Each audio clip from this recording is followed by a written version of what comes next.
lovelies, welcome back to Vlogmas, and I have 3 batches of cinnamon rolls done, and this one will not be topped with sugared cranberries because they have walnuts in them, but these 2 will be.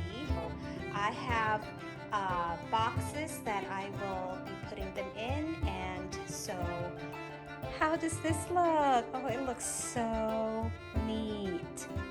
It fits perfectly, and I've got the name tags on